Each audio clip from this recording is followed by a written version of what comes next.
안녕하세요. 법원직국어 박재현입니다. 자, 이번 영상은 2025년 6월 21일에 치러진 법원직 시험의 해설 영상입니다. 자, 그런데 이 영상을 보시는 분들은 예비 수험생분들이거나 혹은 이번 시험을 치르신 수험생분들이겠죠. 자, 전자인 예비 수험생들을 위해서 제가 이 법원직국어 시험은 어떤 시험인지 짧게 소개를 해드린 다음에 기출풀이 하도록 하겠습니다. 자, 화면을 보시면 첫 번째는 법원직국어 시험에 대한 분석이죠. 제가 최근 5개년을 분석하면서 여러분들에게 법원직 시험에 대해 설명을 드릴 텐데, 우리가 어떤 시험이든 시험을 준비하기에 앞서서 시험 범위가 어디까지인지를 확인을 해야겠죠. 제가 이런 시험 범위를 출제 영역이라고 말씀을 드릴 텐데, 이 법원직 국어 시험은 출제 영역, 즉 시험 범위가 어떤 내용을 포함하고 있는지 제가 표로 설명해 드리겠습니다. 자, 첫 번째는 문학이죠. 자, 문학이 뭔지를 모르시는 분들은 거의 없을 겁니다. 자, 그런데 제가 한번 정리를 해드리자면, 문학은 현대문학이 있고 그 안에 고전문학이 있죠. 또 현대문학, 고전문학 안에서도 시, 소설, 희곡, 수필 이런 총 4가지 갈래를 문학이라고 합니다. 자, 그럼 총 8개 갈래가 있다고 생각하시면 돼요. 그 안에 다양한 내용들을 다루고 있는 게 문학인데, 자, 문학 같은 경우에는 법원직 국어 시험은 총 25문제입니다. 25문제 중에 10문제 이상 정도가 출제가 된다라고 보시면 돼요. 많은 문제들이 출제가 되죠. 자, 그 다음에 두 번째는 비문학입니다. 비문학은 여러분들이 학창시절 모의고사에서 아주 긴 설명하는 글, 과학기술 혹은 인문, 사회, 예술 이런 주제를 다루고 있는 설명하는 글을 바로 비문학이라고 하는데, 이 비문학도 법원직 시험의 출제 영역이 되죠. 자, 출제 문항수를 보니 한 10문제, 평균 10문제 문학이랑 비슷한 문제 수에 출제가 됩니다. 자, 이번 25년도에서 비문학 길이가 좀 길어져서 여러분들이 시간이 좀 부족했다라는 수험생들이 계실 텐데, 바로 이 비문학 지문이 그 지문이죠. 마지막에는 문법입니다. 자, 문법도 여러분들이 학창시절에 배웠던 용언, 합성어, 파생어, 암긴 문장 이런 용어들을 여러분 기억하시나요? 그 문법 용어들이 나오는 게 바로 또 법원직 시험의 출제 영역이 되는 거예요. 자, 이 25문제 중에 한 평균 5문제가 출제가 되다가 특정에는 문학이나 비문학보다 더 많은 10문제가 출제가 되기도 했어요. 자, 그렇게 해서 총 25문제가 대충 이런 문제의 문항수를 내고 비중을 두고 있다라는 건데, 자, 여러분들이 이 문항수를 보니까 어떤 생각이 들어요? 일관적이지 않습니다. 어떤 애는 문학이 많이, 어떤 애는 문법이 많이, 어떤 애는 또 비문학이 많이 이렇게 출제가 된다라는 거예요. 자, 두 번째는 이 법원직 국어 시험의 특징을 가지고 우리는 어떻게 수험 전략을 짜야 되는지 더 중요한 얘기를 지금부터 할 겁니다. 자, 첫 번째는 기출 분석을 통한 출제 요소 학습. 너무나 당연한 얘기가 되겠죠. 모든 시험은 기출문제를 토대로 여러분들이 준비를 해야 됩니다. 자, 그래서 제가 지금 수업 시간에 다루고 있는 국어 자신감, 이 법원직 수험생들을 위한 최적화된 교재입니다. 그 교재 안에 이 총 한 13개년 정도의 기출문제를 출제 요소랑 같이 이렇게 예시로 들으면서 바로 집필한 교재입니다. 그 교재 안에 있는 내용들이 바로 출제 요소가 되는 거겠죠. 자, 이렇게 출제 요소를 가지고 학습을 해야 된다라는 거. 자, 두 번째는 넘치지 않게, 그러나 부족하지도 않게. 자, 법원직 국어 시험은 국어는 총 8과목 중에 한 과목이라는 거 우리가 꼭 잊지 말아야 됩니다. 국어만 이게 3시간, 4시간, 여러분들이 복습하실 시간이 없다라는 거예요. 그래서 너무 넘치지 않게, 그렇지만 부족하지도 않게 여러분들에게 수험 전략을 잘 짜드려야 되는 게 저의 몫이겠죠. 자, 그래서 당연히 부족하진 않습니다. 이 교재 안에 13개년의 어떤 출제 요소들 그리고 연습 문제들이 들어가 있기 때문에 여러분들은 1, 2순환 안에 법원직 시험이 어떤 시험이고 또 어떤 내용들이 들어가 있는지 출제 요소를 다 학습하실 수가 있어요. 자, 그래서 이 두 번째 아주 중요한 학습 전략이 되어야 됩니다. 자, 세 번째는 변별력 높은 영역의 방어력을 키워야 되는 거겠죠. 자, 모의고사를 쳐보면 여러분들이 문법이나 고전문학에서 오답률이 높아요. 그럼 대부분 수험생들이 그렇다라는 건 이런 문제들이 변별력을 가지고 있는 문제들이라는 거죠. 대부분의 수험생들이 어려워하는 출제 요소들이라는 겁니다. 그래서 제가 이런 부분들을 여러분들이 어려워한다는 걸 알고 있기 때문에 1순환부터 4순환까지 어려워하는 수험생들이 없게끔 기초자라고 생각을 하고 이 기초적인 문제부터 해서 좀 높은 수준으로 출제가 될 수도 있는 문제들까지 해서 이 방어력을 높여드립니다. 무한 반복시켜 드릴 거예요. 자, 그 다음 네 번째. 복습 자료와 압축 자료를 통한 효율적 학습. 자, 이런 과정들을 키우기 위해서 제가 법원직 수험생들에게 아주 최적화된 복습 자료를 꾸준히 나눠드립니다. 이 자료가 도움되었다라는 수험생들이 아주 많은데 이 복습 자료를 통해서 이 2번을 제가 해드리는 거예요. 너무 넘치지도 않게, 그렇지만 절대 부족하지도 않게끔 복습 자료를 나눠드리고, 또 이 방어력을 키우기 위해서는 압축 자료 꼭 필요한 여러분들이 한번 다시 보세요 하는 뭐 주제별 시조 여러분들이 어려워합니다. 근데 주제별로 묶어서 이런 시조들은 어떤 주제를 담고 있는 이 주제 안에 이런 시조들이 있죠 라는 대표 시조들을 또 자료를 나눠드리고, 또 이제 문법 같은 경우에도 마무리 특강 마지막까지 여러분들에게 알차게 방어력을 높이는 압축 자료를 드립니다. 자, 그래야 여러분들이 법원직 시험 안에서 국어 과목을 효율적으로 학습할 수가 있겠죠. 자, 여기까지가 법원직 국어 시험에 대한 소개와 그다음에 수험 전략에 대한 이야기였고요. 그다음부터는 바로 또 기출문제에 이어서 풀이해 보도록 하겠습니다. 자, 법원직 시험 올해는 어떻게 출제되었는지 볼 텐데요. 자, 먼저 여러분들이 이제 기출문제를 프린트 하셔서 가지고 계시면 저랑 같이 화면으로 같이 따라오시면 되겠습니다. 자, 첫 번째. 자, 제가 아까 제일 먼저 말씀드렸던 출제 영역이 문학 영역이죠. 문학 중에서 현대 소설이 출제가 되었습니다. 동백꽃, 중학교 교과서에 실려있는 아주 쉬운 작품이 출제가 되었어요. 김유정 소설 같은 경우에는 제가 수업 시간에도 강조를 많이 하고 모의고사에도 출제를 많이 하는 대한민국 대표, 한국문학의 대표 어떤 작가라고 보시면 돼요. 일제강점기 이 농촌사회의 모순을 아주 해학적으로 다루고 있는 작가죠. 여러분들이 많이 수업 시간에 제가 강조를 했던 작가입니다. 자, 문제 유형을 보자면 첫 번째는 윗글에 대한 설명으로 가장 적절한 것은 이라고 해서 서술자, 시점. 자, 시점이라는 것도 출제 요소가 돼요. 법원직 국어 시험에 실려 있습니다. 시점에 대해서 이렇게 4가지로 나눠서 이 시점을 어떻게 작품 안에서 찾아내는가라는 게 바로 수험 전략이겠죠.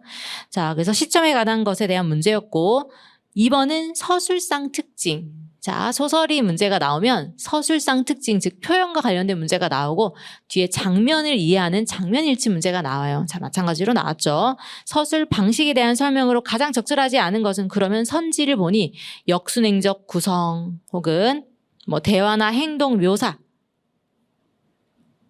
그다음에 감각적 묘사와 의성어의 활용, 또 병렬적 진행, 동시에 진행되는 사건을 병렬하여. 자, 이런 것들이 여러분들이 꼭 알아야 되는 문학 용어가 되고, 이런 것들을 아는 게 바로 출제 요소를 안다라는 겁니다. 이런 것들을 이제 수업 시간에 다 제가 설명을 드리고, 어떤 장면에서 이런 서술상 특징들이 나타나는지에 대한 설명도 드리겠죠. 자, 그 다음에 세 번째는 기억과 니은에 대한 설명으로 적절하지 않은 것은, 자, 특정 내용에 대해서 이제 비교하는 내용이었습니다. 내용 문제겠죠. 자, 이 안에서도 뭐 묘사, 색채, 이미지, 비유적 표현 이런 것들도 여러분들이 문학에서 꼭 알아야 되는 출제 요소가 들어가 있는 개념어들이겠죠. 자, 4번은 장면 일치 문제. 이 안에서 인물들의 어떤 행동 혹은 대화를 통해서 인물의 성격이나 심리, 의도를 파악하는 장면 문제였어요. 자, 5번은 보기 문제죠. 자, 문학에서 제가 보기가 들어가 있는 문제는 보기를 가장 먼저 읽은 다음에 보기를 참고해서 작품을 감상하는 게 문제 푸는 순서다라고 문제풀이 시간에 말씀을 드립니다. 올해 같은 경우에는 3순환에서부터 문제풀이가 시작되죠. 그때 제가 늘 귀가 따갑게 진모에서 진도별 모의고사에서 문제풀이 순서로 정해드리는 거예요. 자, 보기를 바탕으로 윗글을 이해한 내용으로 가장 적절하지 않은 것은 당연히 보기를 먼저 읽고 그러면 우리도 순서에 맞게끔 작품을 읽어보겠습니다. 동백꽃에서 이야기의 갈등을 해학적으로 풀어나가는데 결정적인 역할을 하는 장치는 둔하고 어리숙한 인물로 설정된 서술자이다. 서술자가 둔하고 어리석은 인물이다라고 우리에게 정보를 주는 거죠. 상대적으로 영악한 점순이가 벌이는 행동을 이해하지 못하는 나가 자, 엉뚱하게 반응하는 데에서 작품의 해학성이 두드러진다. 그러면 나의 성격과 점순이의 성격, 인물의 성격을 먼저 제시해 준다는 건 우리가 소설을 이해하는 데 아주 도움이 되는 정보겠죠. 나는 어리숙하고 엉뚱한 인물이고 점순이는 영악한 인물이구나. 인물의 대조, 그 안에서 해학성이 두드러지는구나. 자, 이런 행동은 독자에게 웃음을 유발함과 동시에 긴장감을 완화하며 독자가 웃음 속에서 계층 간 갈등과 같은 당대의 사회적 현실을 자연스럽게 받아들이도록 한다. 저 인물의 어떤 모습을 우스꽝스러운 모습을 통해서 계층 간 갈등을 이렇게 웃음 속으로 이렇게 승화시키는 게 바로 우리가 해악이라고 하는 거죠. 자, 그러면 여러분들이 동백꽃은 알고 있는 분들도 많았죠. 자, 그러면 우리가 여기서 이 동백꽃이란 작품을 설명한다기보다는 기출풀이 해설 영상이니까, 즉 문제풀이 해설 영상이니까 이런 긴 소설들을 어떻게 효율적으로 읽어야 되는지 제가 짧게 한번 설명해 드리겠습니다. 일단 소설에서 가장 중요한 것은 인물 파악이에요. 자, 어떤 인물들이 나와서 대화와 행동하는 게 그게 바로 사건이 되는 거니까 인물을 파악하는 게 중요합니다. 자, 근데 보기에서 나랑 점순이라는 인물의 성격은 이미 파악됐으니까 우린 빠르게 소설을 이해할 수 있다라는 거죠. 그리고 그 다음에는 장면의 전환을 파악하는 겁니다. 장면이 전환된다라는 거는 인물들이 처한 공간이 바뀐다거나 혹은 시간이 바뀌면은 장면이 바뀌는 거예요. 이 장면이 잦은 변화가 있으면 여러분들이 소설을 좀 이해하는데 어려워하는 경향이 있는데, 바로 올해 나왔던 정을선전이라는 고전소설이 좀 장면이 많이 바뀌어서 인물도 다양하고 장면이 바뀌는 바람에 여러분들이 선생님 좀 어려웠어요 라고 얘기하실 수 있는 겁니다. 근데 이 동백꽃 같은 경우에는 인물도 점순이야 나밖에 나오지 않았고 장면도 한 번 정도 바뀌는 거예요. 그래서 별로 어렵지 않았습니다. 자, 그러면 이런 장면, 시간 혹은 공간이 바뀔 때마다 여러분들이 좀 표시를 해가면서 읽는 것도 아주 좋은 방법이 되겠죠. 자, 오늘이란 시간, 또 우리 수탉이 막 쪼였다. 내가 점심을 먹고 나무를 하러 갈 양으로 나올 때였다라고 해서 나라는 인물이 나왔습니다. 자, 나라는 인물이 나오면 작품 속의 서술자, 지금 작품을 들려주는 사람, 이야기를 들려주는 사람을 우리는 소설에서 서술자라고 하는데, 나는이라는 진술이 나왔어요. 그러면은 작품 속에 있는 인물이 내 이야기를 전달하는 방식의 서술 방식이다라는 겁니다. 자, 우리가 이런 시점을 어떤 시점이라고 하죠? 1인칭 시점이라고 하죠. 내가 점심을 먹고 나무를 하러 갈 양으로 나올 때쯤이었다. 자, 우리 수탉이 막 쪼이고 있었죠. 산으로 올라서려니까 등 뒤에서 푸드득푸드득하고 닭의 횟소리가 야단이다. 깜짝 놀라보니 아니나 다를까 두 놈이 얼리었다. 자, 두 놈이 붙어서 막 닭싸움을 하고 있는 거예요. 점순내 수탉. 자, 괄호 안에 수탉은 대강이가 크고 또 오소리같이 실팍하게 생긴 놈이 덩어리 작은 우리 수탉을 함부로 해대는 것이다. 자, 그래서 점순이의 수탉이 훨씬 더 크고 우리의 수탉은 훨씬 작다라는 것에 대한 어떤 크기의 차이를 설명해 주고 있죠. 그것도 그냥 해대는 것이 아니라 푸드덕하고 면두를 쪼고 물러섰다가 좀 사이를 두고 또 푸드덕하고 모가지를 쏘았다. 이렇게 멋을 부려가며 여지없이 닦아놓는다.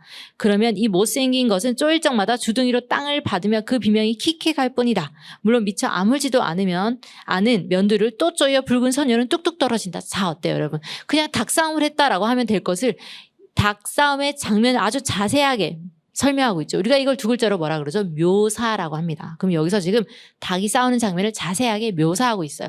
이런 묘사를 하면 우리는 마치 닭 싸우는 장면을 우리가 눈앞에 보는 것처럼 자세히 볼 수 있으니까 생동감이 부여가 되겠죠. 자, 그래서 묘사를 통해 생동감을 부여하고 있는 장면입니다. 이걸 가만히 내려다보자니 내 대강이가 터져서 피가 흐르는 것 같이 두 눈에서 불이 번쩍 난다. 나는 지게 막대기를 메고 달려들어 점순의 닭을 후려칠까 하다가 생각을 고쳐 헛매질로 떼어만 놓았다. 그래서 당연히 화가 나겠죠. 내 닭이 지금 당하고 있는데 당연히 후려치고 싶지만은 내가 참는 모습이 나타나요. 이번에도 점순이가 쌈을 붙여놨을 것이다. 바짝바짝 내 기를 올리느라고 그랬음에 틀림없다. 일부러 그랬을 거다라고 나는 생각을 하고 있죠. 고놈의 계집애가 요새로 들어선지 왜 나를 못 먹겠다고 그렇게 아른장거리는지 모르겠다. 왜 나한테 자꾸 이렇게 시비를 붙이는지 모르겠다라는 건 좀 어리숙한 모습을 보여주고 있는 인물의 성격을 보여주고 있습니다. 나흘 전 감자 조각만 하더라도 나는 저에게 조금도 잘못한 것은 없다라고 해서 여러분들이 기출문제를 먼저 보신 분들은 알겠지만 뒤에서부터 이제 감자 에피소드가 나요. 동백꽃에서 아주 중요한 소재죠. 감자. 자, 이 감자와 관련된 사건이 전개됩니다. 우리가 소설에서 현재에서 과거의 사건으로 시간이 돌아가서 과거의 사건을 다루고 있다. 이거 알아야 되는 출제 요소, 문학 개념입니다. 어떤 구성? 역순행적 구성입니다. 그래서 뒤에부터는 이제 감자 사건이 나오는데 이 소설은 그래서 역순행적 구성을 취하고 있는 게 특징이죠. 자, 법원직 시험 김유정의 봄봄이라는 소설, 이 동백꽃의 전편인 봄봄이라는 소설에서도 후속작이죠. 봄봄이라는 소설에서도 어떤 것을 물었냐면 시간이 왔다 갔다 해요. 그 진술이 왔다 갔다 하다 보면 시간의 순서에 따라 사건을 배열하는 게 바로 법원직 시험에 나왔었습니다. 자, 나흘 전 감자 사건을 이제 펼치고 있어요. 계집애가 나무를 캐러 가면 갔지. 남 울타리를 영대 쌩이질하는 것은 다 뭐다. 그것도 발소리를 죽여가지고 등 뒤로 오면서 얘 너 혼자만 일하니? 하고 나에게 괜히 무심하게 말을 걸어요. 자, 이 독자인 우리들은 이 점순이가 왜 나에게 자꾸 말을 걸고 관심을 보이는지 알 수 있죠. 어떤 심리일까요? 호감이 있다라는 표현이겠죠. 긴치 않은 수작을 하는 것이다. 어제까지도 저와 난 이야기도 잘 않고 서로 만나본 척 만척하고 이렇게 점잖게 지내던 터이 엄마 오늘도 갑작스럽게 대견해졌으면 웬일인가? 항차 망하지만한 새끼가 남 일하는 놈 보고 그럼 혼자 하지 때로 하니? 라고 이렇게 나는 퉁명스럽게 얘기를 하고 있어요. 그러니까 너 일하기 좋니? 또는 한여름이나 되거든 하지 벌써 울타리를 하니 자꾸 이렇게 옆에서 잔소리하고 말을 거는 거. 우리는 어떤 심인지 알죠, 여러분? 잔소리를 두루 늘어놓다가 남이 들을까봐 손으로 틀어막고는 그 속에서 깔깔댄다. 아주 영악하고 좀 깜찍한 모습을 가지고 있습니다. 별로 웃을 것도 없는데 날씨가 풀리더니 이놈의 계집애가 미쳤나고 의심하였다. 나는 이 애가 왜 자꾸 나한테 말을 거는지 일하는데 귀찮게 왜 이런지 몰라요. 어리석다기보다는 좀 우둔한, 좀 둔한 성격을 가지고 있죠. 게다가 조금 뒤에는 저 찌개를 할금할금 돌아다보더니 행주치마의 속으로 꼈던 바른 손을 뽑아서 나의 턱 밑으로 불쑥 내미는 것이다. 무엇을 주죠? 감자를 줘요. 자, 감자를 주면서 점순이가 이런 말을 하죠. 네 집엔 이거 없지. 아주 중요한 대화입니다. 자, 그냥 주면 되는데 너희 집엔 이거 없지라는 건 상대를 좀 무시하는 말이죠. 자, 그러면서 너 본감자가 맛있단다 라고 얘기해요. 내가 기분이 나쁘겠죠. 네 집엔 이거 없지라고 무시했으니까. 그래서 난 감자 안 먹는다. 니나 먹어라 라고 해서 자존심이 상했다라는 걸 알 수 있어요. 나는 고개를 돌리려 하지 않고 일하던 손으로 그 감자를 도로 어깨너머로 쑥 밀어버렸다. 그랬더니 그래도 가는 기색이었고 그뿐만 아니라 새근새근하고 심상치 않게 숨소리가 점점 거칠어진다. 자, 나는 호의를 가지고 감자를 줬는데 이 호의를 몰라주니까 또 점순이 또 자존심이 상한 거예요. 그때부터 이제 화가 나서 쌕쌕거리는 모습을 나타냅니다. 자, 그때서야 왜 이러지라고 돌아왔다 보니 나는 참으로 놀랐다. 우리가 이 동리에 들어온 것은 근 3년째 되어오지만 여지껏 까무잡잡한 점순이의 얼굴이 이렇게까지 홍단무처럼 빨개진 법이 없었다. 점순이의 얼굴색 변화를 통해서 지금 매우 화가 났고 부끄럽고 화가 났다라는 걸 알 수 있죠. 눈에 독을 올리고 쏘아보더니 막 눈물까지 흘리는 거예요. 자, 어쩌다 동리 어른이 너 얼른 시집가야지 하고 웃으면 냠냠하세요. 갈 때 되면 어련히 가라고 이렇게 천연덕스럽게 좀 어린하지만 좀 야근 구석이 있는 점순이지만 그 당시에는 완전히 눈물을 보이고 막 모질게 후려 세리고 달아날지언정 그런데 고약한 꼴을 보고 분하다고 자, 다시 볼게요, 여러분. 이렇게 천연덕스럽게 받는 점순이었다. 본시 부끄러움을 타는 계집애도 아니거니와 또한 분하다고 눈에 눈물을 보일 얼병이도 아니다. 그럴 애가 아닌데 지금 내 앞에서 이런 말 한마디에 눈물을 보니까 난 좀 이상하다라고 아직까지 눈치를 못 채고 있어요. 자, 그리고 밑에 좀 스킵을 하고 볼게요. 서로 주는 감자를 안 받아 먹은 것이 실례라 하면 주면 그냥 주었지. 네 집에 이거 없지. 이건 뭐냐. 나는 자존심 상한다. 왜냐면 자, 왜 그런지 뒤에 나옵니다. 우리가 이 마을에 처음 들어와 집이 없어서 곤란으로 지낼 때 집터를 빌리고 그 위에 집을 또 짓도록 마련해 준 것도 점순이네 호의였다. 그리고 우리 어머니 아버지도 농사 지을 때 양식이 딸리면 점순이한테 가서 부지런히 구워다 먹으면서 인품 그런 집은 다시 없으리라고 침이 마르도록 칭찬하곤 하는 것이다. 그러면서도 17씩이나 된 것들이 수근수근하고 붙어다니면 동리의 소문이 사납다고 주의를 시켜준 것도 또 어머니였다. 왜냐하면 내가 점순이하고 일을 저질렀다가는 점순네가 노할 것이고 그러면 우리는 땅도 떨어지고 집도 내쫓기고 하면 안 되는 까닭이었다라고 해서 우리가 점순이네 덕에 이렇게 밥을 먹고 산다라는 걸 알 수 있죠. 이 일제강점기의 농촌 사회는 계급 구조가 있었다라는 거 제가 수업 시간에 늘 말씀을 드립니다. 이런 사회적 배경을 좀 알아야지 이 시대적 배경의 소설을 좀 이해할 수가 있죠. 자, 땅을 가진 지주가 있고 그 지주들의 땅을 관리하는 마름들이 있고 또 땅이 없고 돈이 없는 사람들이 그런 남의 땅을 부쳐먹고 사는 소상농들이 있습니다. 그래서 나는 소상농집 아들이라는 걸 알 수 있고 또 점순이는 그 땅을 관리하는 마름집 딸입니다. 어쨌든 농촌사회 계급이 있었다라는 걸 알 수 있고요. 자, 여기까지 읽고 그런 문제로 한번 넘어가 보겠습니다. 윗글에 대한 설명으로 가장 적절한 것은 시점. 자, 시점 여러분 어땠어요? 이야기 속에서 이야기 들려주는 사람이 있었죠. 나라는 인물이 있었고 나라는 인물이 다른 인물들을 관찰하는 내용이 아니라 내가 그 사건의 중심 인물이 되어서 지금 내 내면의 이야기를 들려주고 있죠. 누가 주인공일까요? 내가 주인공입니다. 그래서 이 소설은 1인칭 주인공 시점이다. 그래서 선택지 4번 이야기 속 서술자가 직접 경험한 사건과 그에 대한 생각을 전달하고 있다. 바로 4번이 정답입니다. 자, 동의팀 여러분들 고르는데 전혀 어렵지 않을 겁니다. 바로 주는 문제다라고 생각하고 여러분들 고르셨을 것 같아요. 그 다음에 2번. 윗글에 들어간 서술 방식으로 적절하지 않은 것은 1번. 역순행적 구성을 통해 인물이 겪는 갈등의 원인을 밝히고 있다. 그죠? 그 감자 사건을 통해서 지금 갈등의 원인, 감자의 그 말 한마디 때문에 갈등이 시작되었죠. 맞습니다. 2번 대화와 행동 묘사를 통해 인물 간의 심리적 긴장감이 형성되고 있다. 자, 어떻게 말했고 대화 당연히 있었죠. 어떻게 행동했다라는 거 자세하게 설명해주고 있어요. 그래서 심리적 긴장감이 형성되고 있다. 맞습니다. 3번에 감각적 묘사와 의성어의 활용을 통해 장면의 생동감을 높이고 있다. 아까 닭싸움 장면에서 어떻게 자세하게 설명해주고 있는 닭의 모습 모양을 어떤 식으로 생겼다라는 거 아주 감각적 묘사가 있었죠. 그다음에 푸드덕 거렸다라는 의성어의 활용을 통해서 장면이 훨씬 더 생동감이 있었습니다. 맞습니다. 4번 동시에 진행되는 사건을 병렬하여 생동감 있게 이야기를 풀어가고 있다. 자, 이 선지 제가 문학에서 자주 나오는 선지인데 틀린 선지로 자주 나온다. 제가 문제풀이 때 이렇게 일부러 많이 보여드렸던 선지예요. 동시에 사건이 진행되려면 이 시간에 내가 만약에 감자를 먹고 있는 감자의 사건이 있었다면은 그 같은 시간에 우리 집에서는 어떤 일이 있었다라고 해서 동시에 사건이 진행되는 병렬적 구성은 아니었습니다. 이런 소설은 아주 드물게 나오는 소설인데 선지에는 자주 나와요. 틀린 선지로 많이 나옵니다. 자, 어쨌든 4번이 정답이라는 거 동의팀 여러분들은 아주 반갑게 문제를 푸셨을 것 같습니다. 자, 3번은 기억 니은에 대한 설명으로 가장 적절하지 않은 것은 특정 장면 혹은 특정 서술 부분에 있는 표현을 한번 비교해 보는 거겠죠. 자, 아까 기억 부분은 점순이네 수탉과 우리 수탉을 비교하는 내용이었어요. 이 어떤 우리 집의 어떤 위축감을 우리 수탉은 되게 작았다, 점순이는 컸다라고 어떤 우리 집안에 대한 위축감, 내가 느끼는 위축감을 수탉의 크기로 비교하고 있었죠.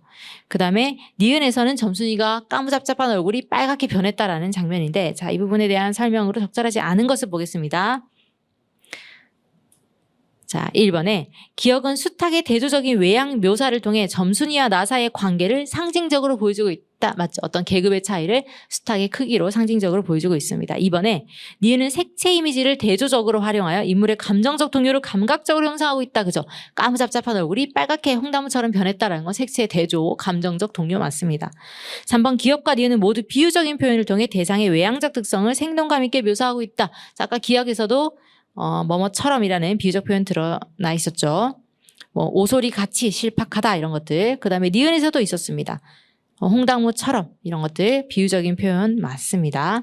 4번에 기억은 수탉에 대한 객관적 묘사. 자, 이런 비유적 표현이 들어가 있다는 것 자체가 어떤 객관적 묘사보다는 주관적으로 내가 인식하는 부분이겠죠. 니은은 인물에 대한 서술자의 주관적 인식을 드러내고 있다. 자, 니은 같은 경우에는 점순이는 이렇게 새빨개진 법이 없었다라고 해서 이건 내가 주관적으로 묘사하는 부분이 맞겠죠. 자, 그래서 객관적 앞에 부분에 수탉에 대한 객관적 묘사가 틀렸다라는 거 아실 수 있을 겁니다. 자, 4번이 윗글에 대한 이해로 가장 적절하지 않은 것은 1번에 점순이는 나에게 감자를 건넨 행동을 통해서 자, 이런 행동이 어떤 심리를 드러내고 있다. 이게 바로 소설에서 인물의 대화 행동에 대한 밑줄 혹은 이런 장면 문제로 많이 나오죠. 자, 우리가 나에게 감자를 건넨 행동은 마음을 표현하려는 거. 우리가 성인이 된 독자라면은 당연히 이 부분을 가지고 알 수 있겠죠. 2번에 나는 점순네 수탉이 자신의 수탉을 괴롭히는 것은 점순이가 의도적으로 조장했다고 확신하고 있다. 아까 부분에 나왔습니다. 일부러 싸움을 붙여놨을 것이다. 이런 장면이 바로 맞는 선지다라는 걸 알 수 있죠.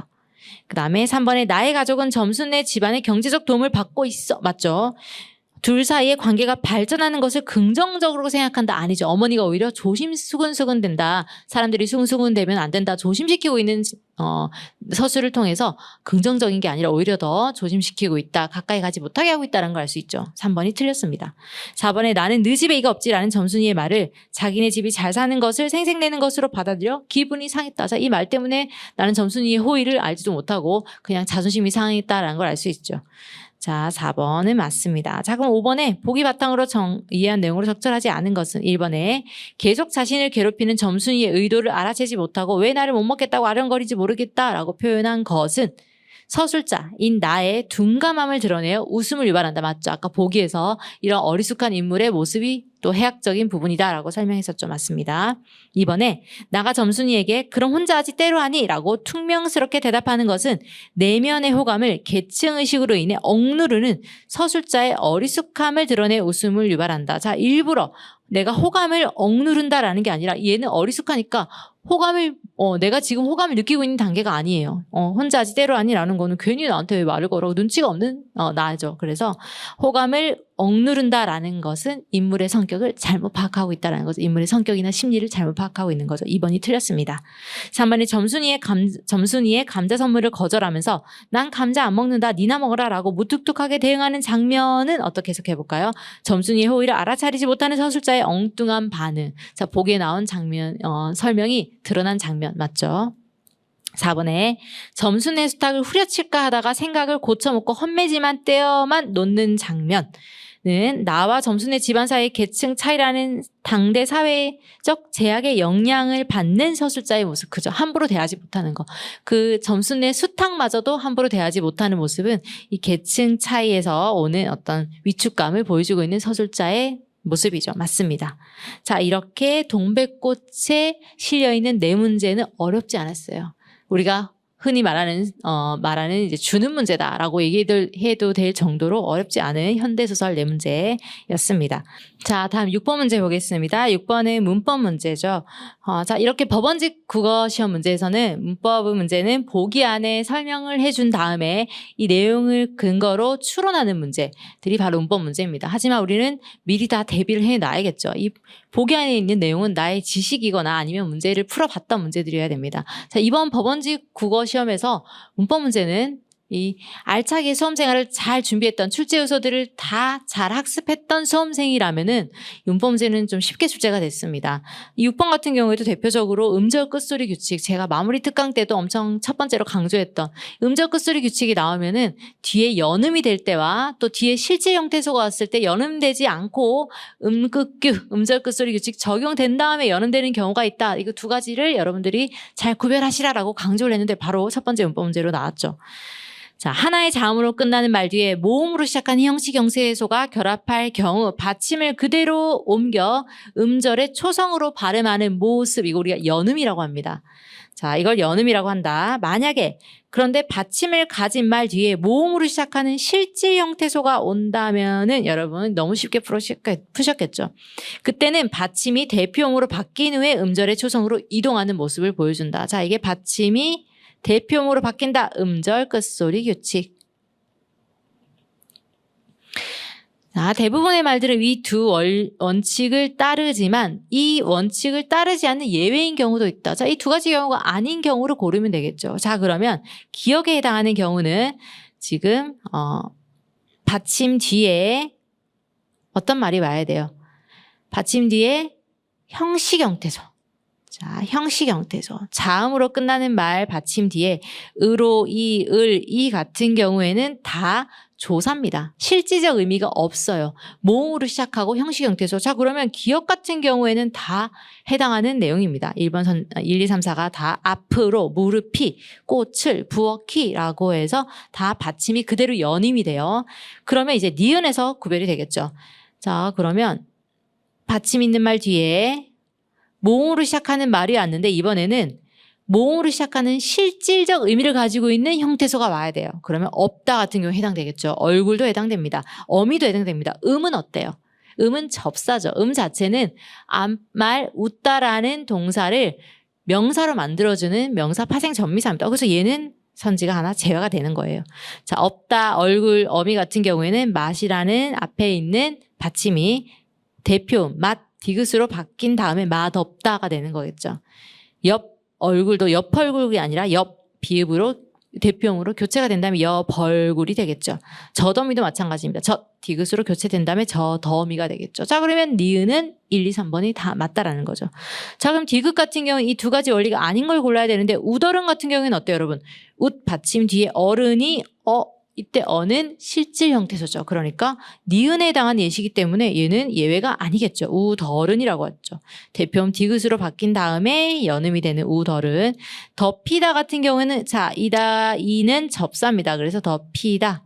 피읍이 바로 연음이 되는 겁니다. 기억에 해당하는 예시가 되겠죠. 자, 그럼 조은 같은 경우에는 어때요? 히읗이 뒤에 연음이 되는 것도 아니고 또 대표음으로 바뀌지도 않아요. 그런데 발음할 때 조은이라고 히읗 탈락. 우리 음운 변동에서 탈락 규칙 중에 자음 히읗은 뒤에 모음이었을 때 조흔 발음하기 어렵다. 그래서 조은 히읗이 탈락되죠. 자, 이 탈락되는 경우는 기역과 니은이 아니라 예외적인 규정으로 봐야겠죠. 그래서 답이 바로 1번이었습니다. 자, 동의팀 여러분들 당연히 쉽게 맞추셨을 거라 생각을 합니다. 자, 7번 문제. 그 다음 문제도 문법 문제인데 보기 1을 바탕으로 보기 2에 대한 내용으로 가장 적절하지 않은 것은 자, 이 문제도 난이도 하라고 보시면 돼요. 왜냐면은 이 관형사와 관형어를 구별하는 거는 교재에도 실려있고 제가 엄청 강조를 많이 했던 부분이죠. 출제자들은 여러분들이 헷갈려하는 내용을 가지고 출제를 합니다. 그게 바로 관형사와 관형어를 구별하는 건데 기출문제도 출제가 한번 됐기 때문에 여러분들이 아주 익숙하게 기출문제 변형 문제로 거의 느낌을 받으셨을 것 같은데 보겠습니다. 자, 관형사에 대해서 보기 1번에 설명을 하고 있죠. 그리고 보기 2에 밑줄을 다 그어놓고 각각의 어떤 관형사인지를 묻는 건데 1번부터 보겠습니다. A는 공원을 꾸며주는 지시관형사이다. 자, 이, 그, 저가 뒤에 있는 체언을 수식하면은 우리가 관형사인데 지시하는 지시관형사다라고 이 사람 저 사람 그 사람 제가 수업 시간에 강조를 많이 드리죠. 그런데 뭐 이는 이렇게 뒤에 조사가 붙어 있으면 얘는 대명사. 그래서 형태가 같은 지시 대명사와 지시 관형사를 구별하세요라고 했는데 여기서는 이 공원 어때요? 공원을 꾸며주는 품사니까 당연히 관형사가 맞겠죠. 맞습니다. 자, B는 어때요? 새 동상이 생겼어. 자, 새는 사람들이 우리 한국 사람들이 가장 좋아하는 관형사입니다. 제가 수업 시간에 농담 삼아 새 신발, 뭐 새 가방, 새 옷. 새는 대한민국 대표 관형사죠. 그래서 새는 체언인 동사의 상태를 나타낸다. 맞습니다. 그 다음에 그러게 못 보던 동상이 2개나 생겼네. 자, 관형사 중에 수의 의미를 가지고 있는 관형사, 수관형사죠. 그래서 수사랑 구별하는 거 제가 수업 시간에 강조를 많이 했었죠. 자, 수량을 나타내는 수관형사 맞습니다. 뒤에 개라는 의존 명사를 수식하고 있죠. 자, D는 형태가 변하지 않는 성상 관형사의 다사 예쁜의 밑줄이 그어져 있어요. 여러분, 너무 기출문제랑 거의 똑같이 나왔죠. 예쁜은 단어에 밑줄이 그어져 있습니다. 여러분, 예쁜이라는 단어는 원래 어떤 기본형을 가지고 있는 단어예요. 여러분들이 예쁜이라는 단어를 사전에 아무리 검색을 해봐도 어떻게 기본형이 나올까요? 예쁘다라는 단어가 나옵니다. 예쁘다라는 단어는 품사가 뭐죠? 뭐뭐 하다로 끝났으니까 동사 아니면 형용사인데 얘는 동작성이 아니라 상태를 나타내니까 형용사가 되겠죠. 자, 형용사가 이렇게 뒤에 있는 천사라는 명사를 수식하기 위해서 예쁜이라고 활용을 했습니다.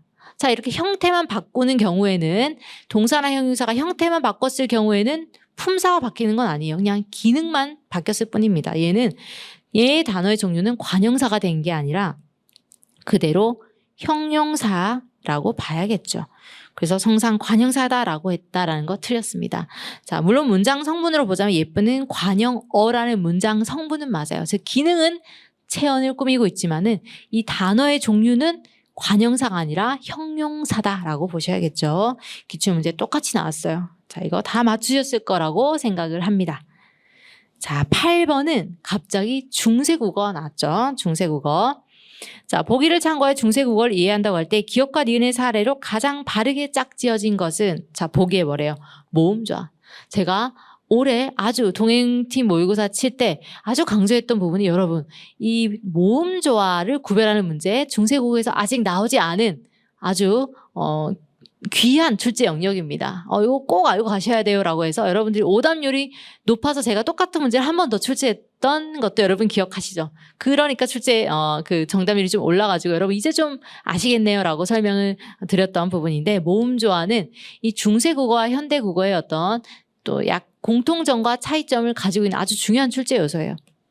그래서 양성모음과 음성모음이 있다. 모음에도 기운이 있다라고 보는 거죠. 그래서 양성모음은 제가 작고 좀 가볍고 밝은 느낌을 가지고 있는 모음이 양성모음이다. 와 이렇게 설명을 드렸죠.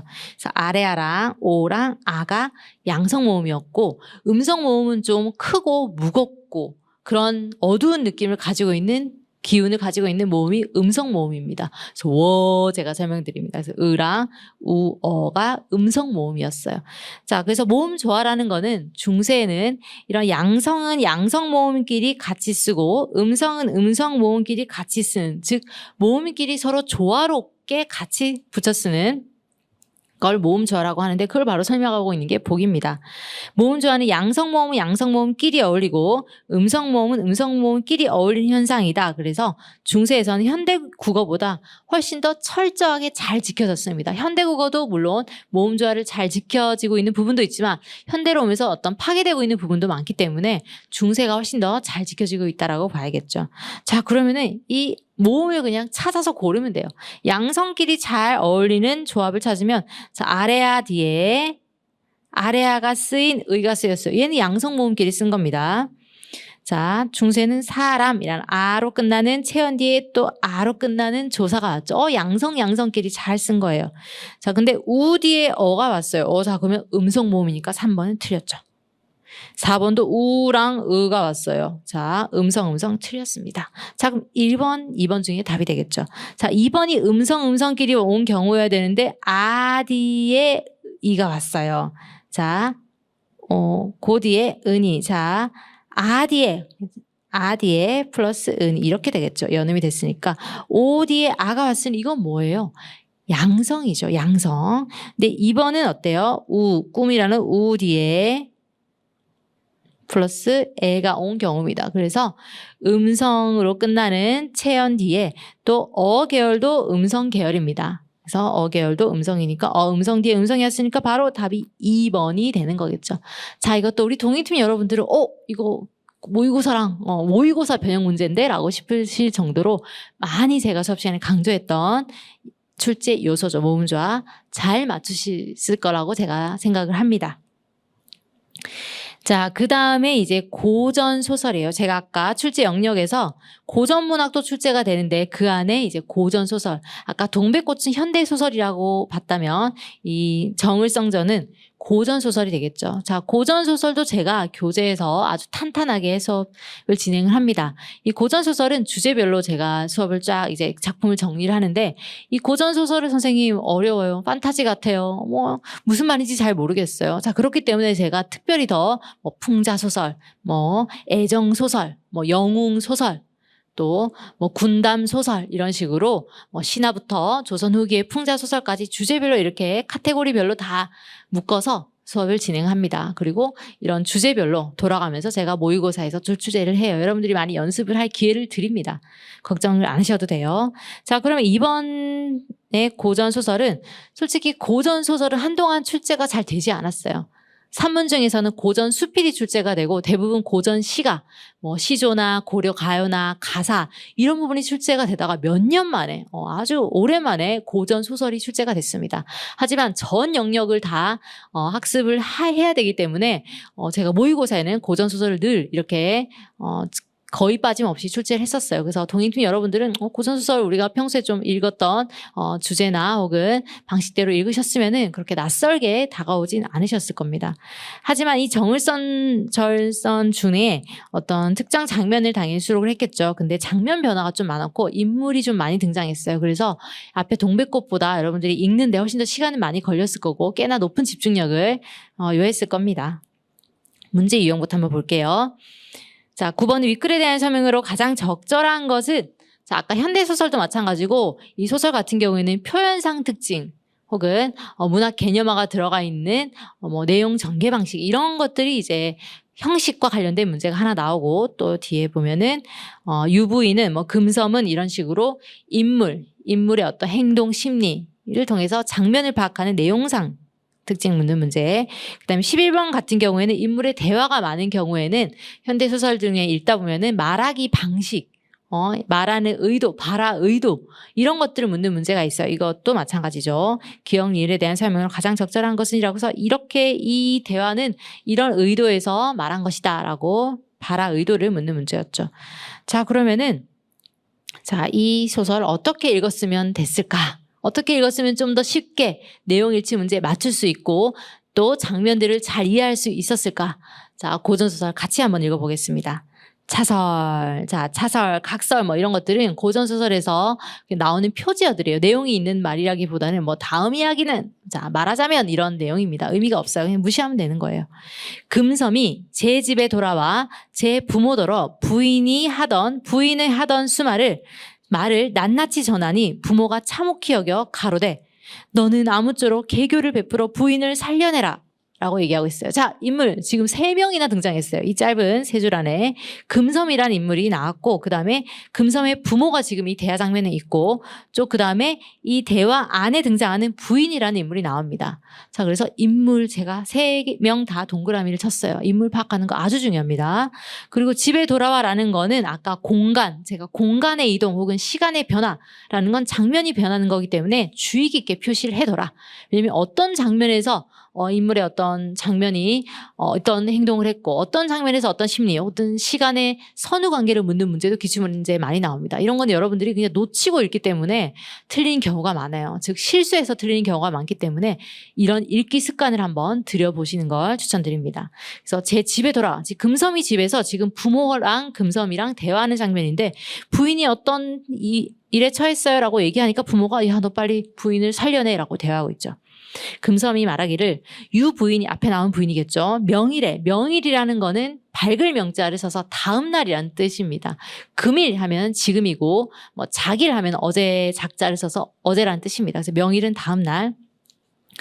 부인이 명일에 형장 아래 곤욕을 당하시니 다만 구하여 낼 계교가 있사오되 행장이 없으심에 한이로소이다. 그래서 내가 어디 길을 가야 되는데 행장, 어디 떠날 어떤 차림새, 그 어떤 짐 가방 이런 게 없어서 한스럽다라고 얘기를 하고 있어요. 그래서 부인이 형장 아래 곤욕을 당하시니 뭔가 지금 처형을 앞두고 있나 봐요. 그래서 내가 빨리 가야 됩니다. 근데 행장이 없어요 라고 하니까 엄마가 행장이 있으면 네 무슨 수단으로 구하려 하는가 좀 궁금해서 질문을 하고 있죠. 네가 만약에 어디 떠날 준비를 할 수 있다면은 어떤 방법 있기를 가려고 하는 거야? 라고 질문을 하고 있어요. 자, 이런 바라의 밑줄이 그어져 있는 문제들은 읽기 중에 문제를 해결하면 문제를 본문을 다시 읽지 않아도 되죠. 그러면 기억에 있는 밑줄을 가지고 11번 문제 한번 읽기 중에 한번 풀어볼게요. 또 행장을 가지고 있지만 무슨 수단으로 어떤 방법으로 구하려고 하는 거야? 궁금해서 질문을 하고 있는 장면이죠. 기억에서는 상대의 안위를 우려하여 자제를 요청한다라는 거 너무 지나친 의도를 해석했죠. 아닙니다. 그래서 1번 선지는 여러분들 읽기 중에 그냥 날려버리는 거예요. 자, 그다음 4번 선지에도 기억이 바라가 걸려 있으니까 같이 한번 볼게요. 기억과 리을에서는 상대의 바라에 대한 의구심을 드러내고 있다. 자, 기억에서 너 행장이 있으면 무슨 수단으로 구하려고 하는 거야? 라는 거는 궁금해서 묻는 거지 의심을 하고 있는 그런 내용은 아니었죠. 그래서 4번도 틀렸다라는 걸 알 수 있어요. 자, 그러면 2개의 선지가 지금 걸러졌죠. 계속 읽어보겠습니다. 금섬이 대답하며 말하기를 오라비 1일에 500리씩 다닌다고 하오니 행장이 있으면 부인의 서간, 편지죠. 서간을 가지고 승상노야 진중에 가오면 능히 살릴 도리가 있나오이다 라고 해서 지금 이 바라 안에서 오라비가 나왔죠. 그래서 내가 오라비한테 부탁하면 돼. 그 편지를 가지고 거기 진중에 지금 어떤 진영 속 전쟁 속에 있나 봐요. 진중에 가서 전달해주면 돼요 엄마라고 얘기하고 있죠. 그 부모가 가로되 행장이 무엇이 어려웠겠니? 네 말대로 행장을 차려줄 거니 아무쪼록 충렬 부인을 무삭해라. 그래서 아까 앞에 나온 부인의 호가 충렬 부인이다라는 걸 알 수 있어요. 같은 인물이다라는 걸 알 수 있죠. 금섬이 대의하여 크게 기뻐하여 즉시 옥중에 들어가. 자, 어때요?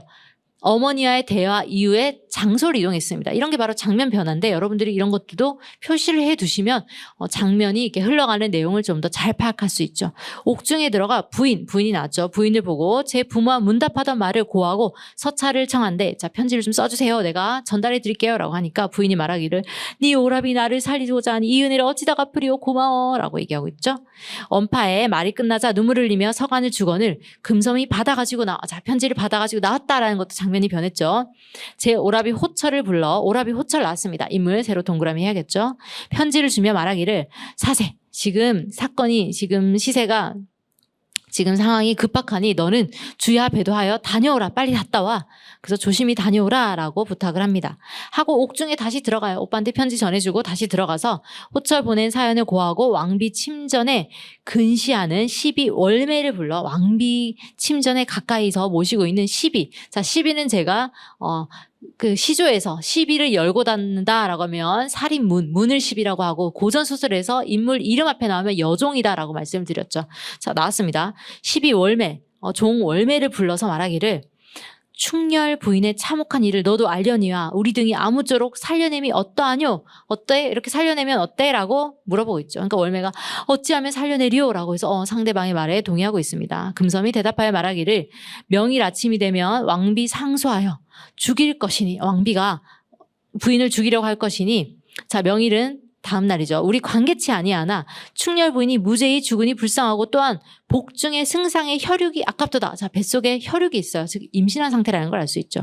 이나여 충렬 부인의 전어를 전해주는 말을 설파하고 말하기를 이제 옥문 열쇠가 왕비 계신 침전에 있다니 들어가 도적하여 줌을 바라노라. 너 그거 좀 훔쳐와. 왕비 침전에 가서 너 거기 왕비 침전에 모시는 여종이잖아. 가져와 라고 부탁하고 있죠.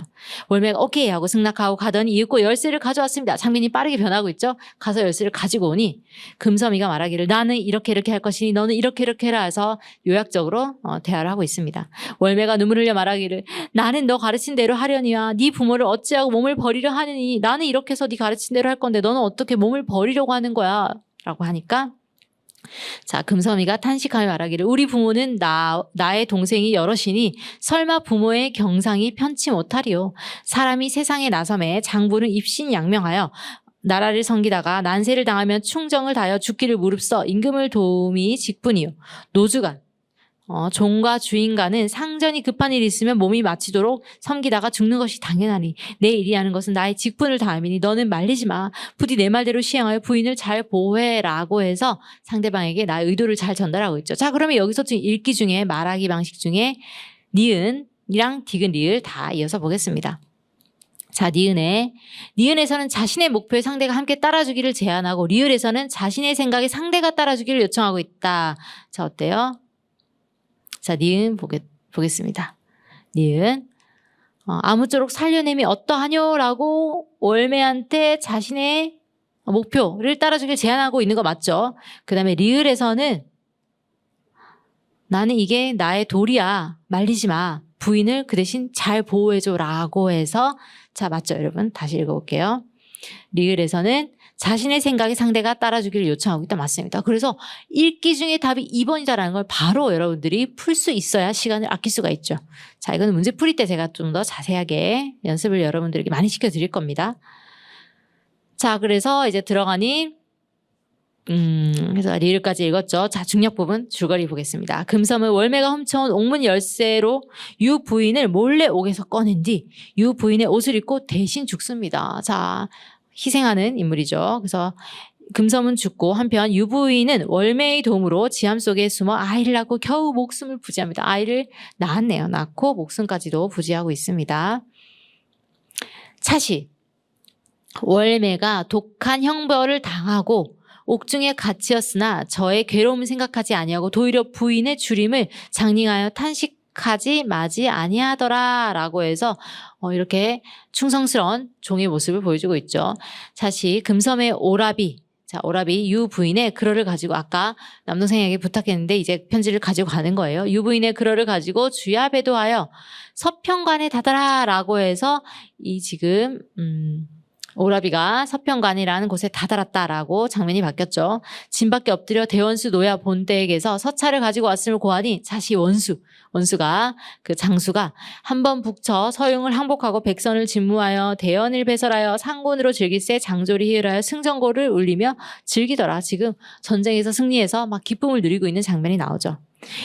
하루는 원수가 일몽 한 꿈을 얻으니 저 꿈이라는 게 고전소설에서 자주 나오는 장치죠. 꿈에서 인물이 처한 앞으로 일어날 일을 예지몽이라고 해서 미리 알려주기도 하고 또 신비스러운 어떤 장면이 나오기도 하고 다양한 기능을 가지고 있습니다. 만나지 못하는 연인을 만나기도 하고 이 고전소설은 좀 이야기 구조가 반복되는 패턴들이 있어요. 자, 작품들마다 이게 공통되는 요소들이 있기 때문에 고전소설들은 다 많이 읽어봐야 되는 게 또 연습해야 되는 수밖에 없습니다, 여러분. 자, 꿈을 얻으니 충렬 부인이 큰 칼을 쓰고 장하에 들어와 이르되 나는 팔자가 기박하여 정렬 부인의 음해를 입어 죽기에 임하였을 때 승상은 타연히 여기시니 인정은 아니로소이다 라고 해서 내가 지금 이런 상황에 처했습니다 라고 해서 어떤 일을 꿈에서 알려주고 있죠. 학원에 원수가 다시 묻고자 하더니 문득 진중에 북소리 자주 동함에 놀랍게니 남가일몽이다. 하룻밤의 어떤 꿈이다. 지나간 어떤 일이다라는 거죠. 놀라고 몸이 떨려 일어나니 군사가 편지를 드리거늘 개탁하고 보니 유부인의 서간이다. 앞으로 일어날 일을 그저 암시하고 있었죠. 그 글에 하였을 때 박명한 죄첩은 2번 절하고 상공 휘하에 올리나이다 라고 해서 편지의 내용을 전달해주고 있습니다. 설명해주고 있죠. 첩에 재심중하여 세상을 버린 지 3년 만에 장군의 은덕을 입사하 살아났사니 환생지덕을 만분지일이나 갚을까 바라더니 여액이 미진하여 지금 궁옥에 들어와 있어 명제소석 지금 목숨이 하루아침 밤에 있다라고 해서 지금 목숨이 촉박하다라는 걸 알 수 있죠. 박명진이 죽기는 서럽지 아니하되 복중에 끼친 바 혈육이 첩의 죄로 세상에 나가지 못하고 한 가지로 죽사오니 지하에 돌아가니 조상을 배울 낯이 없고 또 장군을 만리 전장에 보내고 돌아오지 못함을 기다리오니 장군을 다시 배웁지 못하고 죽사오니 눈을 감지 못할지라 라고 하였습니다. 원수가 보기를 다 못하여 대경 깜짝 놀라서 호철을 불러 물으니 호철의 대답이 분명치 못하니 대강 알지겠다. 네가 지금 어떤 상황인지 알겠다 하고 급히 중군을 전령하되 본부에 급한 일이 있어 시각이 바쁘니 중군 대조사를 그대에게 맡기니 나의 영을 어기지 말고 행군하여 뒤를 쫓으라라고 해서 다른 인물에게 그 전쟁 일을 맡기고 나는 지금 부원수에게 일을 맡기고 원수가 이에 청총마 말을 타고 필마 단기로 3일 만에 황성에 득달하니라 라고 해서 부인을 구하러 가는 장면이 나오죠. 자, 그러면 이 글에 대한 설명으로 가장 적절한 것은 고전소설에서 서술자 개입. 아주 중요한 출제 요소죠. 자, 서술자 개입은 법원직 시험에 출제가 많이 됐었습니다. 개입하여 인물에 대한 상반된 평가를 드러내고 있다. 자, 서술자 개입도 없었고 인물에 대한 평가도 없었죠. 이번에 인물의 내력을 요약적으로 제시하여 성격의 변화를 보여주고 있다. 내가 어떻게 살아왔다라고 하는 인물의 내가 나의 삶을 요약적으로 제시하는 부분. 자, 없었습니다. 자, 없었고 그 다음에 앞으로 다시 넘어가겠습니다. 위기를 극복할 수 있는 방법이 인물들의 대화를 통해서, 그죠? 인물들이 대화를 통해서 위기를 극복하고 있는 장면 앞부분에 나왔었죠. 답이 바로 3번입니다.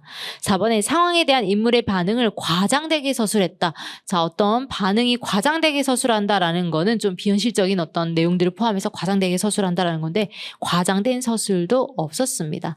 자, 그래서 여러분들이 지금 여기 선제에 나오는 서술자계, 요약적 제시, 과장 이런 대화를 통해 어떤 제시 이런 것들이 다 이 소설 문제를 모의고사에서 여러 번 반복적으로 풀다 보면 늘 같은 선지들이 나와요. 그걸 이제 장면 안에서 찾는 연습들을 할 거기 때문에 이 문제 아주 쉽게 푸셨을 거라고 생각을 합니다. 자, 그 다음 10번은 윗글에 대한 이해로 가장 적절하지 않은 것은 1번 유부인의 처벌 집행 당일 금섬은 유부인을 구할 계교를 월매에게 이야기하였다. 아니죠, 여러분. 다음 날 이런 일이 있을 것이다 라고 전날 둘이 계교를 이야기했습니다. 그래서 아주 쉽게 답은 1번이었지만 여러분들이 장면 변화 혹은 시간 변화에 둔감하게 글을 읽었다면 이게 전날 계교를 짠 건지 다음날 계교를 짠 건지 당일날 계교를 짠 건지 잘 파악하지 못하셨을 수도 있을 것 같아요. 이번에 금섬은 왕비를 모시는 월매를 통해 유부인이 갇힌 옥문의 열쇠를 얻는다. 그죠? 월매를 통해서 얻는다. 자, 인물 파악을 해야 되는 이유가 바로 이런 부분에 있었죠. 누가 어떤 행동을 했는지 소설에서는 자주 묻습니다. 3번의 원수는 꿈과 편지를 통해 유부인이 위기에 빠졌음을 알게 되었다. 그죠? 현실의 내용을 예고하는 내용이 꿈에서 이런 기능을 가질 때가 많다. 맞습니다. 금섬은 호철에게 서평관으로가 편지를 전할 것을 부탁하였다고. 호철한 인물이 어떤 역할을 하는지, 즉 인물 파악 문제였습니다. 그래서 어렵지 않게 푸셨을 것 같습니다. 자, 11번은 아까 읽기 중에 풀었죠. 자, 이렇게 고전 소설까지가 바로 11번까지 문제였고 다음 12번부터는 이제 비문학 지문이 출제가 돼요. 자, 그런데 비문학 지문의 주제가 세포, 바로 생물, 과학 지문 안에 출제가 됐습니다. 그리고 문단이 총 5문단인데 이 문단의 개수보다는 한 문단 안에 읽어야 되는 정보들이 빼곡하게 들어가 있는, 즉 정보량이 많은 비문학 지문이 출제가 됐어요.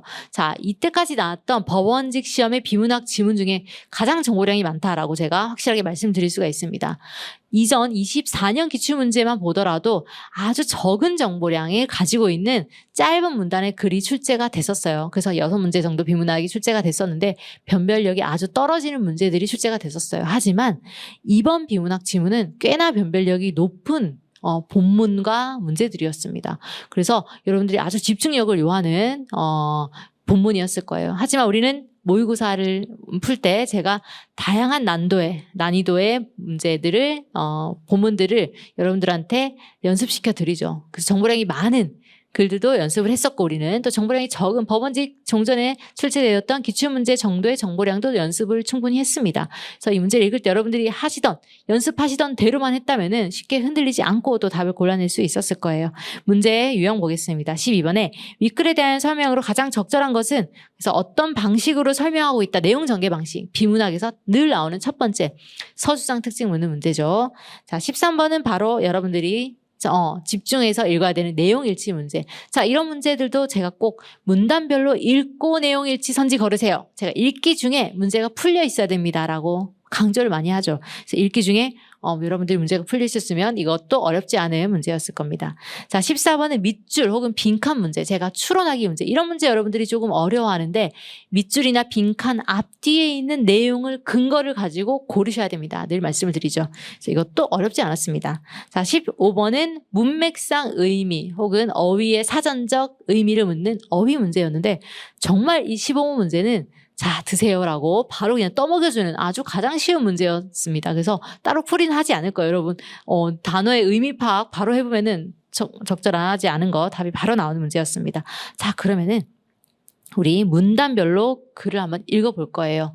자, 제가 비문학 여러분들이 일단 스스로 독해력을 좀 키우는 시간을 가져야 되는 영역이긴 한데 이 비문학 독해 스킬은 별게 없습니다. 여러분 어렵게 접근하면 막 글에 어떤 표를 그리고 예전에는 막 그런 식으로 또 학습을 많이 하기도 했죠. 그런데 결국에는 글의 내용을 잘 이해하는 건데 어떻게 하면 글의 내용을 이해하는 데 도움이 될까? 어떤 방식의 연습이 도움이 될까라는 건 바로 요약하기입니다. 자, 요약이라는 말은 여러분들이 왜 요약을 하는 걸까요? 이 문단 혹은 이 글 안에서 무엇을 설명하는지를 내가 말할 수 있으면 글을 요약했다라는 거예요. 근데 글 전체를 요약하는 거는 지금 문제풀이에 적절하지가 않고 문단만 요약을 잘 해도 여러분들이 이 지금 선지에 있는 내용이 어느 문단에 위치해 있고 또 어떤 내용이 어디에 들어가 있는지 바로 파악할 수가 있습니다. 그래서 문단을 끊어 읽는 연습, 즉 문단을 요약해가면서 읽는 연습을 하는 게 가장 여러분들한테 도움이 되는 비문학 연습입니다. 지금 저랑 같이 한번 해볼게요. 자, 문단을 먼저 끊어야 돼요. 한 문단이 문단이 바뀐다라는 것은 중심 문장이 바뀐다라는 거예요. 즉 요약해야 될 내용이 바뀐다라는 겁니다. 자, 첫 번째 문단. 선천성 면역계는 침입자를 가리지 않고 무차별적으로 공격한다. 자, 주어. 선천성 면역계라는 것에 대해 설명을 하고 있습니다. 자, 이 세포들은 무차별적으로 공격을 합니다. 이 세포들은 즉각적인 반응에 특화되어 있고 몇 분 이내에 반응할 때가 많다라고 해서 선천성 면역계에 있는 세포들의 특징에 대해 지금 설명하고 있죠. 무엇을 설명하고 있냐? 특징을 설명하고 있다. 어떤 특징이라고 하면 그 밑에 세부 정보가 들어가는 거겠죠. 즉각적으로 반응하고 한다라는 거. 또 패턴 인식으로 이물질을 발견되면 경계 경보가 발령된다. 그리고 그와 함께 침입자 딱지를 붙이거나 침입자를 격리시키거나 제거하는 작업이 시작된다. 이를 담당하는 세포는 다양하고 이들 작업은 점점 더 명확히 알려주고 있다라고 해서 첫 번째 문단은 선천성 면역계는 이런 공격을 하는데 이 안에 세포들이 다양한 반응을 한다라는 거. 즉 선천성 면역계 세포들의 특징을 설명하는 문단이었습니다. 그리고 두 번째 문단부터는 대식세포는이라고 해서 이 면역력을 키워주는데 담당하는 다양한 세포들. 첫 번째 문단에서 포괄적으로 설명했던 그 세포들이 대해서 그 중에 하나가 설명이 되고 그 다음 문단도 이런 세포들이 등장을 해요. 그래서 첫 번째 문단은 상위에 있는 내용을 설명하는 내용이고 그 밑에 하위에 그 세포들을 하나씩 설명하겠구나라고 우리가 추론을 할 수가 있죠. 자, 두 번째 문단 보겠습니다. 대식세포는 이라고 나와 있죠. 자, 그러면 첫 번째 문단에서 이제 설명하고자 했던 선천성 면역계의 다양한 세포들 중에 하나가 지금 설명되고 있다라는 걸 여러분들이 첫 번째 문단 읽고 이제 추론을 할 수가 있는 거죠. 자, 이런 비문학 글들은 지금 정보량이 아주 많은 글이에요. 정보량이 많다라는 거는 예시가 있거나 아니면은 재진술이 있어서 굳이 두 번 자세히 읽지 않아도 되는 문장들, 좀 이렇게 빠르게 읽어내야 되는, 스킵을 해도 되는 그런 문장들이 적다라는 겁니다. 새로운 정보, 즉 정보의 중요성들이 거의 비슷비슷하다라는 거예요. 그런 정보들은 다 읽어야 되는 수밖에 없죠. 그래서 제가 밑줄이 많은 이유가 바로 그런 이유입니다. 그 모의고사 풀이할 때 제가 여러분들이 꼭 읽어야 되는 문장에 한번 밑줄을 그어보세요라고 연습을 시켜드려요. 그래서 예시가 있는 문장들은 밑줄 긋지 않죠. 그리고 막 이렇게 동일한 대상이 열거되어 있는 그런 대상들은 그 열거된 대상들을 하나하나 다 자세히 이해할 필요는 없다라는 겁니다.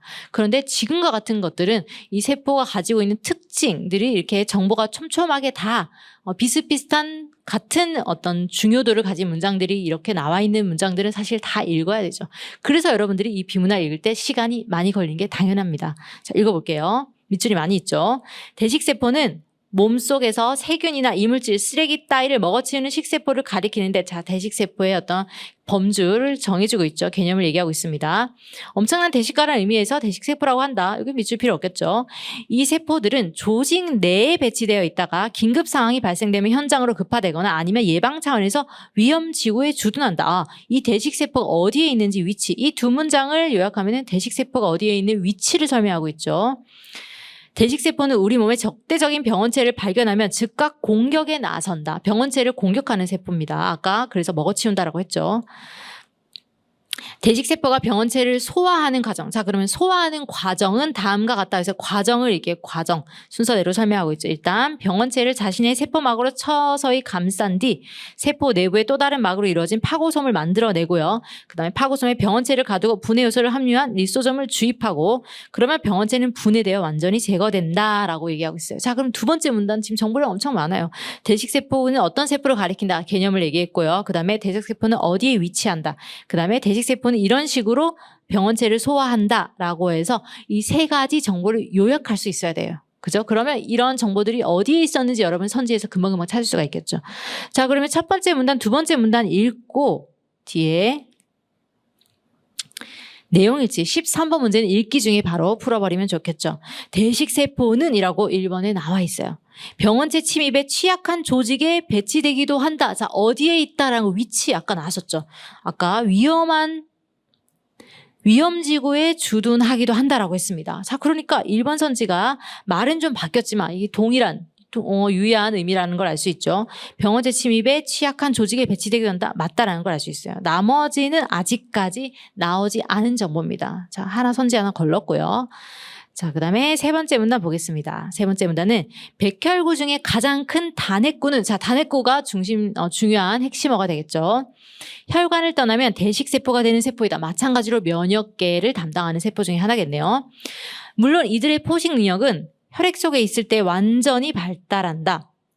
자, 혈액 속에 있을 때부터 발달하는 능력이래요. 단핵구는 이질적인 패턴을 인식하면 흡수해서 파괴한다. 또한 침입자를 발견하는 즉시 신호를 보내어 다른 세포들을 움직인다. 그래서 이 단핵구라는 세포의 역할을 설명하고 있죠. 패턴 인식해서 파괴하고 또 다른 세포들을 움직이기도 하고. 자, 단핵구의 신호 물질은 무척 빠르고 효과적이다. 그중에서 대표적인 것이 인터루킨이다. 자, 인터루킨 지금 여기서 본문 원래 그 본 시험지에서는 문단이 구별되지 않았어요. 이어서 보면 됩니다.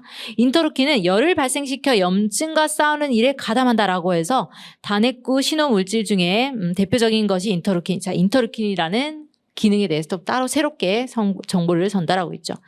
발열이 있을 때 염증을 의심하는 이유가 바로 인터루킨 작용 때문이다. 그리고 단핵구는 자신이 파괴한 병원체의 시체를 수거해서 다른 면역 세포들이 잘 볼 수 있도록 창밖으로 버린대요. 자, 그게 뜻하는 바는 이렇다라고 해서 그 뜻하는 바에 밑줄이 있고 여기까지가 문단이 끊겼습니다. 즉, 세 번째 문단이 여기까지라는 거죠. 그럼 세 번째 문단을 요약해 버릴게요. 자, 단핵구가 중요한 정보겠죠. 단핵구의 포식 과정, 이런 식으로 포식을 한다라는 거. 그 다음에 인터루킨의 역할을 설명하는 게 바로 세 번째 문단을 요약하는 내용이었습니다. 자, 그러면은, 자, 밑줄이 여기 있었습니다. 추론하기 문제. 자, 뜻하는 바는 이렇다라고 해서 여기서 문단이 끊겼어요. 그러면 여기 있는 내용은 이 지금 창밖으로 버리는 역할을 가지고 어떤 뜻을 가지고 있나라고 봐야 되는데 가에 들어갈 내용으로 가장 적절한 것은 자, 포식한 내용 시체를 수거해서 버린대요. 어떤 의미가 있을까요?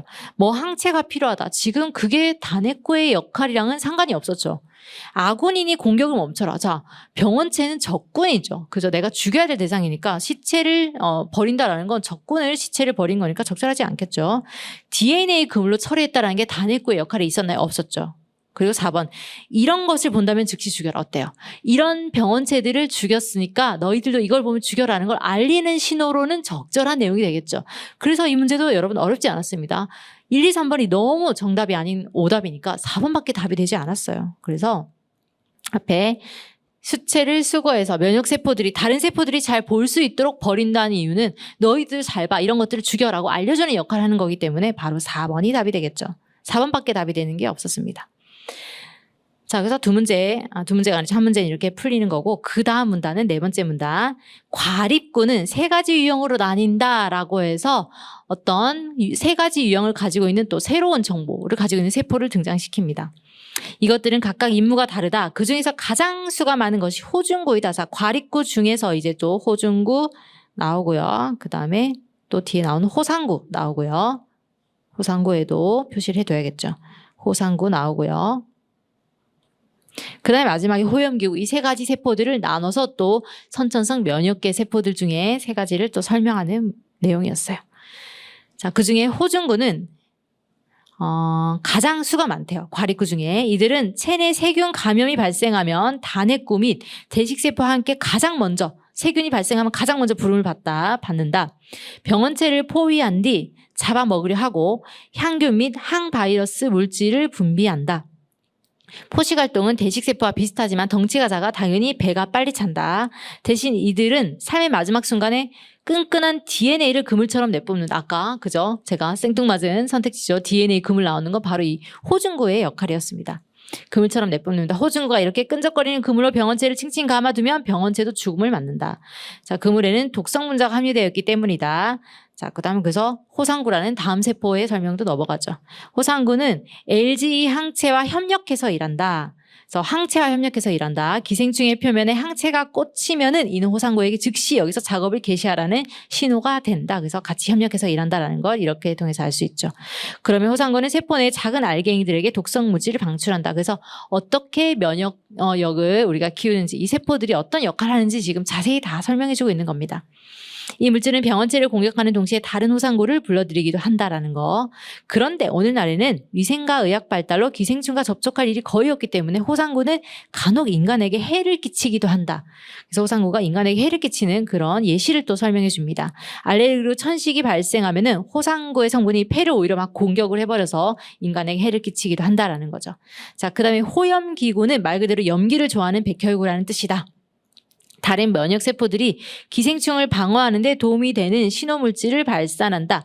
그래서 다른 세포들이 방어하는 데 도움이 되는 그런 물질을 발산해서 또 면역력을 높일 수가 있겠네요. 이 역시 알레르기 발병에 영향을 끼치기도 한다. 자, 그래서 이렇게 네 번째 문단을 가지고 요약을 하자면 이 과립구 안에 다양한 호상구, 호중구, 그 다음에 호염기구라는 세 개의 면역세포들의 각각의 어떤 기능, 역할을 설명하고 있는 게 바로 네 번째 문단이었습니다. 자, 정보량이 매우 많았어요. 가장 많은 문단이었죠. 그럼 이 문단을 읽고 당연히 13번 내용일지 풀어야겠죠. 자, 이번에 병원체 감염으로 염증이 생기면 인터루킨 작용으로 체온이 올라간다는 아까 세 번째 문단에 있었죠. 체온이 올라가는 건 인터루킨 작용이다. 맞습니다. 그 다음에 3번에 과립구는 기생충 감염을 방어하는 역할. 자, 어때요, 여러분? 여러분, 기생충 감염 방어는 아까 호염기구에 있긴 했지만 얘가 직접 감염을 방어하는 것이 아니라 방어하는 데 도움이 되는 신호물질을 발산한다고 했기 때문에 이거는 틀린 선지가 되는 거예요. 여러분, 문장을 잘 읽었어야 됩니다.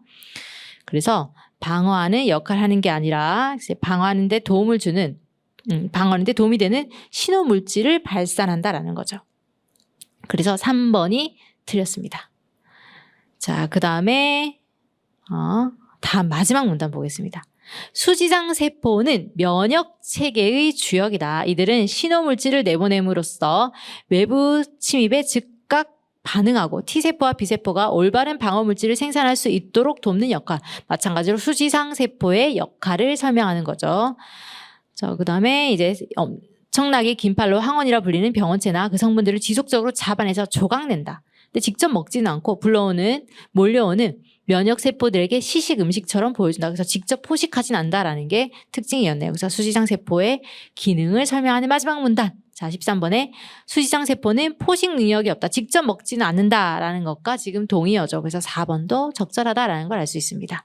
자, 그러면 12번에 윗글을 다 읽었으면 이제 서술상 특징 혹은 내용 전개 방식을 좀 한눈에 파악할 수가 있는데 바로 답이 3번이었죠. 첫 번째 문단에서 선천성 면역계의 작동 원리와 각 구성 요소의 기능을 서술하고 있다. 맞죠? 여러분, 첫 번째 문단에서 어떤 기능을 가진다. 그리고 각 구성 요소의 기능들, 어떤 세포들을 가지고 설명하는 내용이었습니다. 바로 답이 3번이었죠. 이거 문제 어렵지 않았습니다. 자, 14번은 읽기 중에 풀었고 15번에 여러분들이 풀 수 있었는데 답만 확인하자면 자, B에서 자, 문제 너무 쉽게 냈어요. B에서 B가 적대적이라는 단어의 뜻인데 자, 바꿔쓰기에 적절하지 않은 거 우호적이다. 상반된 내용이죠. 말 그대로 반의어에 해당하는 내용이었기 때문에 답이 2번이었습니다. 이거 틀리신 분들은 없다고 봅니다. 자, 이렇게 해서 15번까지 풀이를 했고 우리는 잠시 쉬었다가 다음 영상에서 16번부터 이어서 풀이하겠습니다.